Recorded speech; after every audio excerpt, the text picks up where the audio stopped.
नमस्कार, news nation के digital platform पर आप सभी का स्वागत है। मैं हूं आपके साथ अमृता गर्ग और बात करेंगे बिहार विधानसभा चुनाव की, जो इस साल के अंत तक या ये कह सकते हैं कि दिवाली और छठ पूजा के बाद ये चुनाव संभव बताए जा रहे हैं। लेकिन माहौल जो है वो लगातार बिहार में गर्म होता हुआ, सियासत लगातार गर्म होती हुई, सरगर्म होती हुई नजर आ रही है। और इसी बीच जो महागठबंधन की अगर बात की जाए, इंडिया अलायंस की बात की जाए, तो वहां पर हम देख रहे थे कि अब तक जो है वो सीटों का कलह चल रहा था। सीएम फेस को लेकर बार-बार सवाल किए जा रहे थे और अब जो बात सामने आई है और उसने किस तरीके से ये कहा जा सकता है कि तेजस्वी और लालू को तो खुश कर दिया है, लेकिन कांग्रेस को कहीं न कहीं जो है वो सवालों के कटघरे में खड़ा कर दिया है। ये करने वाले हैं कोई और नहीं बल्कि कन्हैया कुमार, जो खुद भी बिहार विधानसभा चुनाव में एंट्री मारना चाहते हैं, लेकिन उनकी ये कोशिशें बहुत ज़्यादा सफल होती हुई नज़र नहीं आ रही थी। लेकिन हालिया में उन्होंने जो बयान दिया है, उसके बाद अब हो सकता है कि आने वाले समय में ये खाता भी उनका खुलता हुआ नज़र आए। दरअसल अब तक एक सवाल जो कांग्रेस के लिए बड़ा सवाल बना हुआ था, महागठबंधन के लिए, आरजेडी के लिए बड़ा सवाल बना हुआ था। सवाल ये कि सीएम फेस कौन होगा? अब कन्हैया कुमार ने एक इंटरव्यू में ये साफ कर दिया है। उनका कहना है कि जो ज़ाहिर है कि जो एक बड़ा घटक दल होगा और उसी का हक भी होता है, उसी का हक होगा भी, और जिस तरीके की परफ़ॉर्मेंस रहेगी तो उस हिसाब से ज़ाहिर है कि आरजेडी का जो चेहरा है तेजस्वी यादव, वही सीएम फेस होंगे और इस पर कोई संदेह नहीं है, इस पर कोई सवाल नहीं है, कोई दोराहे नहीं है। न सिर्फ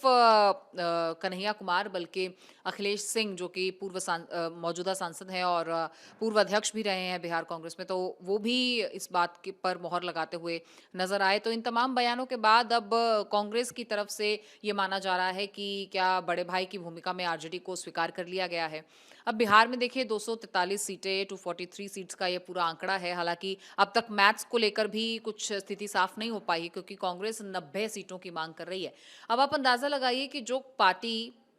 2020 में 70 सीटों पर लड़ी थी और महज 19 सीटें ही जीत पाई थी। वहीं अगर 144 सीटों के आंकड़े की आरजेडी की बात की जाए तो वो भी लगभग 75 सीटें, जो कि आंकड़ा 52% का था, 51-52% का ये आंकड़ा था जो विनिंग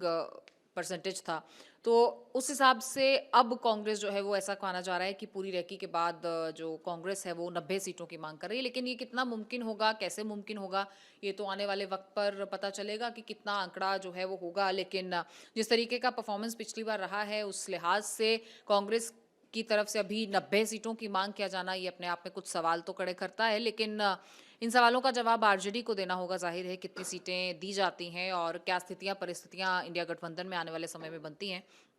क्योंकि अन्य पार्टियां भी जो हैं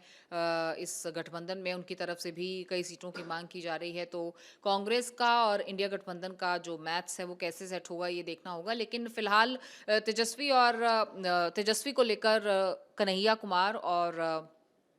अखिलेश सिंह का जो बयान सामने आया है, उसके बाद बीजेपी ये सवाल उठा रही है कि कांग्रेस अब घुटने टेक रही है आरजेडी के आगे और बड़े भाई की भूमिका में आरजेडी को माना जा रहा है। कांग्रेस का परफॉर्मेंस ग्राफ गिरा है और कांग्रेस अब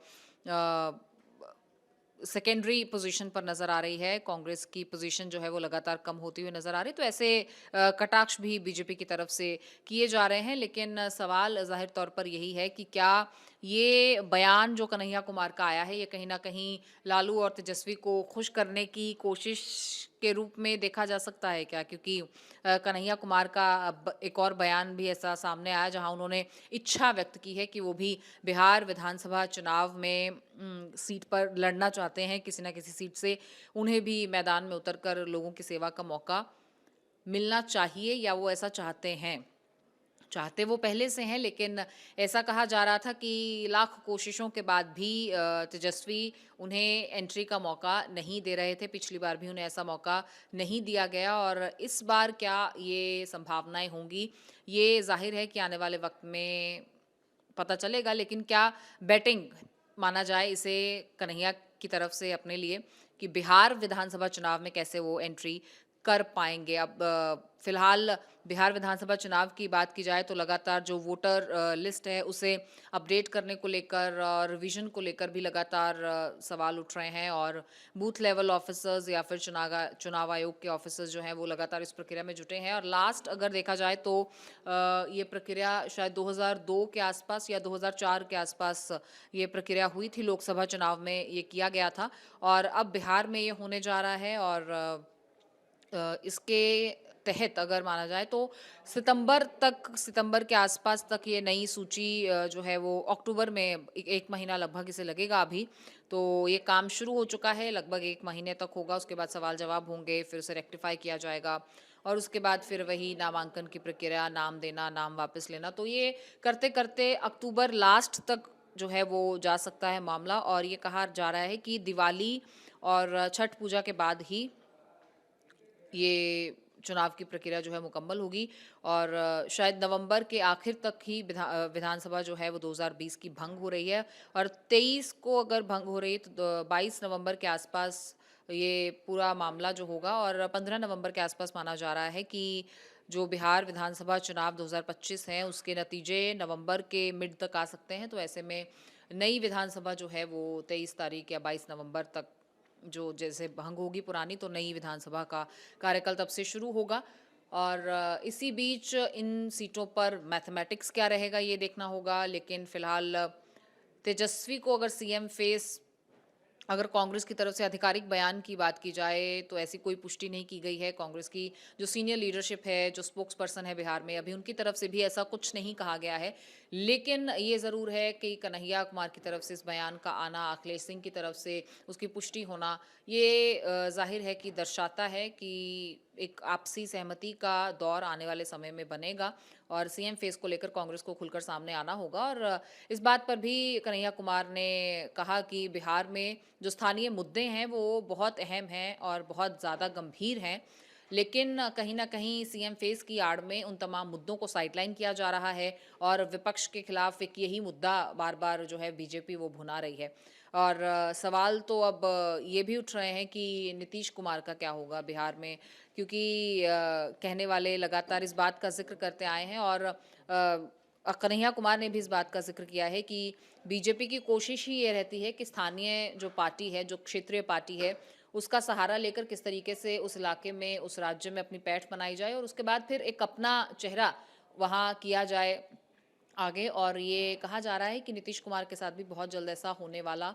है, लेकिन क्या वो इसी बार होने वाला है या इसके चांसेस कम है। बीजेपी अभी उतनी पैठ अभी बिहार में नहीं बना पाई है। अगर एनडीए की बात की जाए तो नीतीश कुमार एक ऐसी बैसाखी हैं बीजेपी के लिए जिसका सहारा भी बीजेपी को चाहिए, लेकिन क्या उस बैसाखी के बिना बीजेपी कहीं अपना कैंडिडेट स्टैंड कर पाएगी, ऐसा कुछ स्टैंड आउट हो पाएगा, ये फिलहाल चिंताएं जो है वो कन्हैया कुमार की तरफ से ज़रूर इसे साझा किया गया है। एक इंटरव्यू में उन्होंने इस चीज़ का जिक्र करते हुए कहा कि नीतीश कुमार को बहुत जल्द हटाकर अपना ही कैंडिडेट बीजेपी लेकर आएगी सीएम फेस के तौर पर और ऐसा वो अन्य राज्यों में भी कर चुकी है। तो क्या बिहार की बारी है और क्षेत्रीय पार्टियों को ख़त्म करने का जो लगातार एक इल्ज़ाम जो है वो लगाया जाता है, तो उसी कड़ी में बीजेपी को फिर से कटघरे में खड़ा करते हुए कन्हैया नज़र आए हैं। लेकिन अब देखना ये होगा कि सीएम फेस को लेकर और गिनती को लेकर, सीटों का बंटवारा जो होना है उसे लेकर कांग्रेस कब तक अपनी परिस्थिति स्पष्ट करती है, साफ करती है, क्योंकि नेताओं के बयान तो लगातार आ रहे हैं पर सटीक तौर पर, स्पष्ट तौर पर स्पोक्स पर्सन कब कांग्रेस के सामने आएंगे और पार्टी का शीर्ष नेतृत्व कब इस बात पर अपनी सहमति देता है, ये आने वाले समय में पता चलेगा। लेकिन ये ज़रूर है कि नवंबर तक फिलहाल ये पूरी बैटिंग ऐसी ही देखने को हमें मिलेगी और आप भी तमाम वीडियोस के ज़रिए अपडेट्स हमसे लेते रहेंगे। अन्य वीडियोस भी लगातार न्यूज़ नेशन के डिजिटल प्लेटफॉर्म पर हम आप तक पहुंचा रहे हैं, उन वीडियोस को भी आप देखते रहिए, अपना प्यार देते रहिए। फिलहाल इस वीडियो में इजाज़त दीजिए। नमस्कार।